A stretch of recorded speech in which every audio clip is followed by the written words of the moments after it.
नमस्कार, मी स्वाती कुलकर्णी। सर्वप्रथम तुम्हा सर्वांचं सनविवी समूहामध्ये स्वागत करते आणि नवरात्रीच्या खूप खूप शुभेच्छा देते। मंडळी, तुम्हाला माहितच आहे की सनविवी हा फेसबुक ग्रुप 2016 पासून कार्यरत आहे आणि वेळोवेळी असंख्य ऑनलाईन उपक्रम राबवत असतो। यात आपल्या विचारांना चालना देणारे अनेक उपक्रम असतात। तसेच या उपक्रमामधून अनेक सदस्य जोडण्याचे आणि या सदस्यांना यथाशक्ती यथामती मदत करण्याचे काम हा समूह करत असतो। याच अंतर्गत गेली 4 वर्षे ऑनलाईन उपक्रम नवरात्रमध्ये आपण जो घेत असतो त्याचाच एक भाग म्हणून यावर्षी सुद्धा आपण एक नवीन उपक्रम राबवत आहोत। त्यामध्ये विविध क्षेत्रात कार्यरत असणाऱ्या स्त्रियांची माहिती घेणार आहोत। यात आम्ही तुमच्या समोर आपल्या आयुष्यात बॅकस्टेजवर राहून विविध शोध लावून आणि आपले आयुष्य सोपं सुखकर करणाऱ्या महिला शास्त्रज्ञांची माहिती मला उमगलेली ती या सदरातून देण्याचा प्रयत्न करणार आहोत। मंडळी, शास्त्रज्ञ ही अशी व्यक्ती आहे की जी नैसर्गिक विज्ञानाच्या क्षेत्रात ज्ञानाची प्रगती आणि नवनवीन शोध लावून समाजाला देशाला प्रगती पथावर नेण्यासाठी कायम संशोधन करत असते। एक महत्त्वाचा मुद्दा इथे मी नमूद करू इच्छिते, तो म्हणजे व्हिडिओ सादर करणाऱ्या सदस्या या आपल्या समूहातीलच आहेत आणि कोणीही व्हिडिओ बनवण्यामध्ये प्रोफेशनल देखील नाहीयेत। त्यामुळे जर काही चूक झाली असेल तर ती मोठ्या मनाने समजून घ्याल ना। आमचा हा प्रयत्न तुम्हाला नक्की आवडला असेल अशी खात्री आहे। या उपक्रमाची तांत्रिक बाजू सांभाळली आहे श्रद्धा सौदीकर आणि आरुषी दाते यांनी। सहभागी सदस्या आहेत अदिती आघारकर, माधुरी शिगधये, अपर्णा देशपांडे आणि रश्मीताई वारेगावकर। धन्यवाद।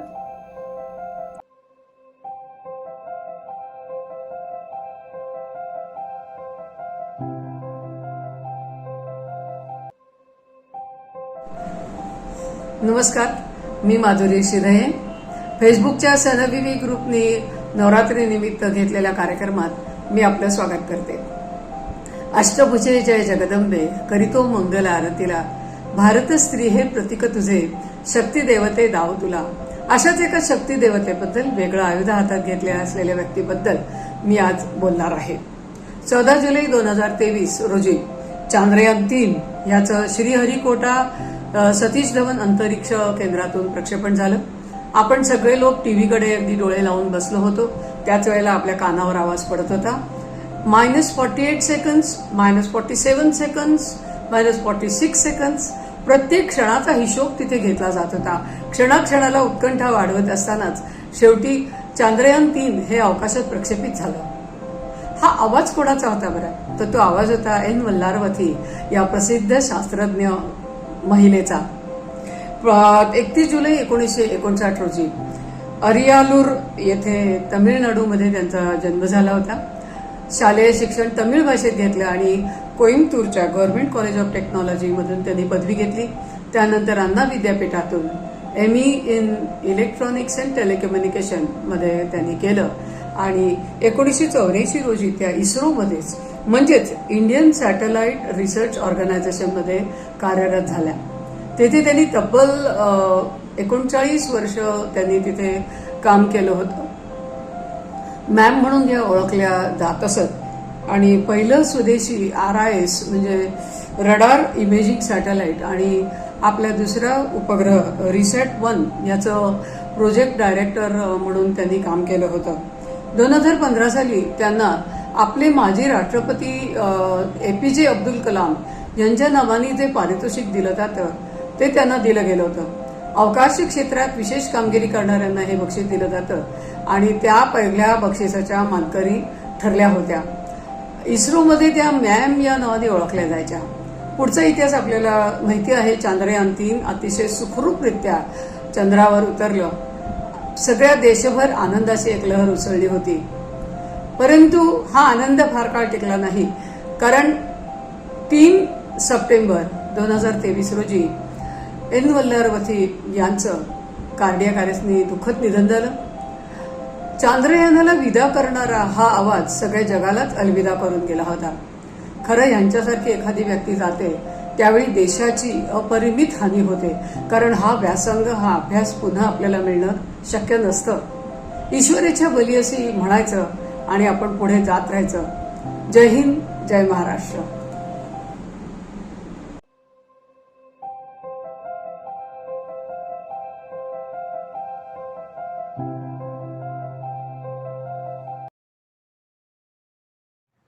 नमस्कार, मी आदिती आघारकर.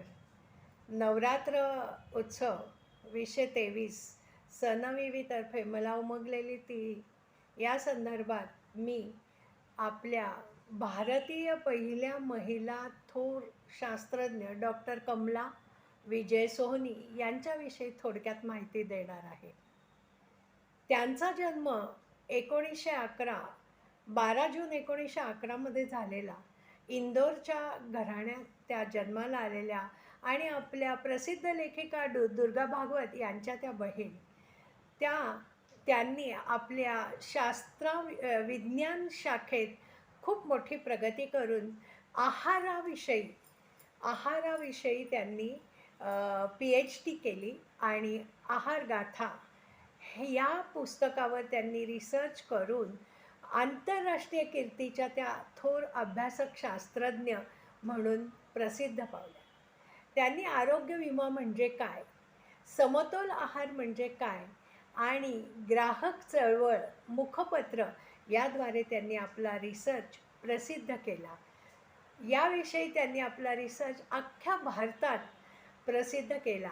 सायन्समध्ये PhD करणारी एकमेव आंतरराष्ट्रीय ख्यातीची पहिली महिला थोर शास्त्रज्ञ म्हणजे डॉक्टर कमला विजय सोहनी यांनी आरोग्याविषयी आहारगाथा हे जे पुस्तक लिहिलं आहे ते अतिशय सरळ, सुलभ आणि सोप्या भाषेत लिहिलेलं आहे.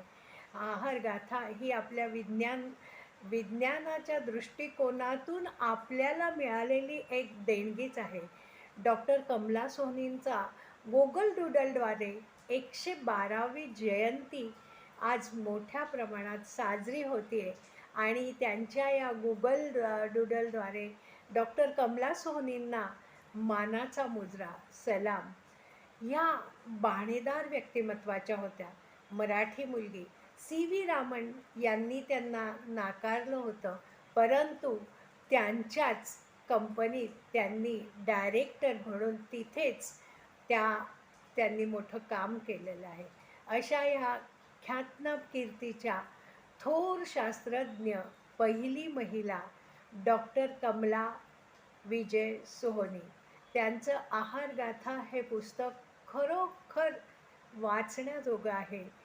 त्या आहारगाथेतून आपल्याला आरोग्याविषयी समतोल डाएट कसं असावं हे संपूर्ण माहिती आपल्याला मिळते आणि या पहिल्या थोर शास्त्रज्ञ आणि त्यांची कीर्ती आज गुगल डूडलद्वारे सगळीकडे साजरी होते.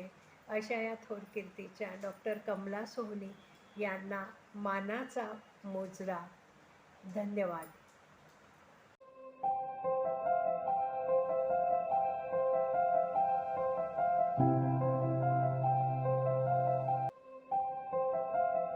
नमस्कार, मी रश्मिताई वारेगावकर. आपल्या सनविवी समूहातर्फे आयोजित केलेल्या ऑनलाईन शास्त्रज्ञ या विषयावरती मी माझी मुलगी श्यामल हिच्याबद्दल बोलणार आहे. श्यामल माझी मुलगी, तिचं शिक्षण BSc झुऑलॉजी SP कॉलेजमधून झालं. नंतर तिने MSc मेडिकल बायोकेमिस्ट्री BJ मेडिकलमधून केली. नंतर तिला नोकरीसाठी NIV आणि नारीमध्ये बोलवलं होतं, पण संशोधन हा विषय असल्यामुळे तिने 10 वर्ष नॅशनल इन्स्टिट्यूट ऑफ व्हायरोलॉजी इथे काम केलं. World Health Organization and Center for Disease कंट्रोलच्या प्रोजेक्ट्समध्येही तिने काम केलं. भारतातील इन्फ्लुएन्झा आणि रेस्पिरेटरी व्हायरसचे सर्वेक्षण, कंट्रोल आणि टेस्टिंग, वॅक्सिन या क्षेत्रात तिने महत्त्वपूर्ण काम केलं. 2005-06 मधील बर्ड फ्लू व्हायरस संदर्भात काम करून इंटरनॅशनल जर्नलमध्ये रिसर्च पेपर तिचा पब्लिश झाला. नंतर 2009च्या स्वाईन फ्लू अटॅक दरम्यान काम करणाऱ्या NIV टीमचा महत्त्वपूर्ण भाग ती होती. 2009ला साऊथ ईस्ट एशियासाठी तिथल्या देशांना म्हणजे मलेशिया, नेपाळ, म्यानमार, श्रीलंका इत्यादी स्वाईन फ्लू व्हायरसचे टेस्टिंग शिकवण्यासाठी WHOने एक्सपर्ट म्हणून थायलंडला शामलला पाठवलं. 2009मधील स्वाईन फ्लू कामासाठी रिसर्च अँड डायग्नॉस्टिक्ससाठी रोटरी क्लब पुणे यांच्याकडून वर्क एक्सलन्स असा तिला अवॉर्डही मिळाला. रेस्पिरेटरी व्हायरस अँड इन्फ्लुएन्झा रिसर्चवर रिसर्च पेपर्स तिचे प्रसिद्ध झाले.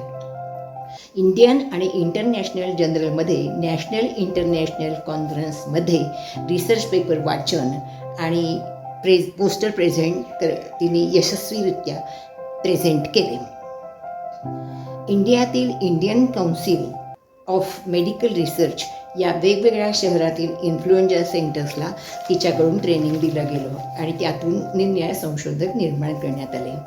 कामाचं स्वरूप म्हणाल तर तिचं जेनेटिक ॲनालिसिस ऑफ इन्फ्लुएन्झा व्हायझर असं होतं. नंतर तिला रिसर्च असिस्टंट म्हणून जॉईन केलं गेलं. मग नंतर तिला सिनियर रिसर्च फेलोशिप मिळाली. त्यानंतर ज्युनियर सायंटिस्ट म्हणून तिला काम मिळालं आणि त्याच्यात तिने प्रगती केली. देशाविदेशात जाऊन तिने याचा प्रसार केला. सध्या तिने थोडा ब्रेक घेतला आहे, पण शास्त्रज्ञ कधीच नेहमीच स्टुडंट असतो. सध्या तिने पुणे ॲडव्हान्स रिसर्चमध्ये काम करण्याचं ठरवलं आहे. शिक्षण घ्यायचं आहे आणि त्याच्यातून आणखीन काहीतरी संशोधन करायचा तिचा मानस आहे. अशी ही माझी श्यामल शास्त्रज्ञ आहे, याचा मला पूर्ण अभिमान आहे. धन्यवाद.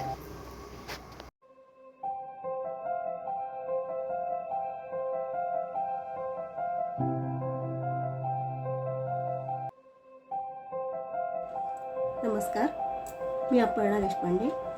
सनविवी या फेसबुक समूहातर्फे नवरात्रानिमित्त मला उमगलेली ती या उपक्रमाअंतर्गत मी आज महिला शास्त्रज्ञ कल्पना कलाहस्ती यांच्याबद्दल बोलणार आहे. थोड्या दिवसापूर्वी संपूर्ण जगाने आणि आपण सर्व भारतीयांनी एक अभिमानास्पद क्षण अनुभवला. 23 ऑगस्ट 2023 या दिवशी आपल्या भारताच्या चांद्रयान 3नी चंद्राच्या दक्षिण ध्रुवावर सॉफ्ट लँडिंग केलं आणि आपल्या सर्वांचाच ऊर अभिमानाने भरून आला. आणि यामागे आहेत इस्रोच्या शास्त्रज्ञांचे अथक परिश्रम आणि त्यातल्याच एक शास्त्रज्ञ आहेत कल्पना कलाहस्ती. कल्पना कलाहस्ती या चांद्रयान 3 मोहिमेच्या सहयोगी प्रकल्प संचालक होते. चांद्रयान 3 मोहिमेसाठी उपप्रकल्प संचालक म्हणून कल्पना कलाहस्ती यांनी प्रकल्पाच्या गुंतागुंतीच्या तपशिलांचे बारकाईने निरीक्षण केले. त्यांच्या यशात मध्यवर्ती भूमिका बजावली. तिच्या अतूट समर्पणाने मिशनचे सातत्य सुनिश्चित झाले. अगदी साथीच्या रोगाने उभा केलेल्या आव्हानांना तोंड देत तिच्या पूर्वीच्या अनुभवामध्ये दुसऱ्या चांद्र मोहिमेतील योगदान आणि मंगळ मोहिमेचा समावेश होता. चांद्रयान 2च्या सॉफ्ट लँडिंगला अडथळा आला, पण तरीही त्या अपयशाने खचून न जाता त्यातून शिकून त्यांनी नव्याने पुन्हा सर्व उभं केलं आणि चांद्रयान 3 ही मोहीम यशस्वी केली. कल्पनाताई ह्या कर्नाटकातील बेंगळूर येथे जन्मलेल्या IIT खडगपूरमधून एरोनॉटिकल इंजिनिअरिंगची पदवी घेतलेल्या शास्त्रज्ञ आहेत. त्यांचा प्रवास त्यांना चेन्नईला घेऊन गेला, जिथे तिने मद्रास विद्यापीठात इलेक्ट्रॉनिक्स आणि कम्युनिकेशनमध्ये BTech केलं. भारतीय अंतराळ संशोधन संस्थेत म्हणजे इस्रोमध्ये काम करण्याचं त्यांचं लहानपणापासूनच स्वप्न होतं आणि ECEमध्ये BTech पूर्ण केल्यानंतर तिने आपल्या स्वप्नाचा मनापासून पाठपुरावा केला. 2000मध्ये अत्यंत बारकाईने निवड प्रक्रियेद्वारे त्यांनी इस्रोमध्ये प्रवेश मिळवला. सतीश धवन स्पेस सेंटर येथे रडार अभियंता म्हणून त्यांची कारकीर्द सुरू झाली. कल्पना या अनेक महिला शास्त्रज्ञांपैकी एक आहेत ज्यांनी इस्रोच्या अंतराळ मोहिमेमध्ये महत्त्वपूर्ण योगदान दिले आहे. विज्ञान आणि तंत्रज्ञान क्षेत्रात करिअर करू इच्छिणाऱ्या तरुण मुलींसाठी त्या अतिशय प्रेरणादायी उदाहरण आहे. 2019मधील प्रतिष्ठित इस्रो टीम एक्सलन्स अवॉर्डसह त्यांना अनेक पुरस्कारांनी सन्मानित केलं आहे. अनेक मान्यता प्राप्त झालेल्या आहेत. उपग्रह तंत्रज्ञानातील कल्पनाच्या प्रवीणतेचा झपाट्याने आणि लक्षणीय विस्तार झाला. त्यामुळे असंख्य दळणवळण आणि रिमोट सेन्सिंग उपग्रहांचे यशस्वी प्रक्षेपण करण्यात त्यांना महत्त्वाची भूमिका मिळाली. कल्पना कलाहस्तींच्या जबाबदाऱ्यांमध्ये प्रणोदन प्रणाली वाढवण्यापासून ते अचूक उपग्रह प्लेसमेंट सुनिश्चित करण्यासाठी होते. त्या अत्याधुनिक इमेजिंग उपकरणाच्या प्रभारी होत्या, ज्याने इस्रोला पृथ्वीच्या पृष्ठभागाच्या उच्च रिझोल्युशन प्रतिमा कॅप्चर करण्यास सक्षम केले. कल्पना के यांच्या समर्पण आणि कौशल्याने भारताच्या विश्वाच्या प्रवासात निर्विवादपणे महत्त्वपूर्ण भूमिका बजावली आहे. धन्यवाद. जय हिंद.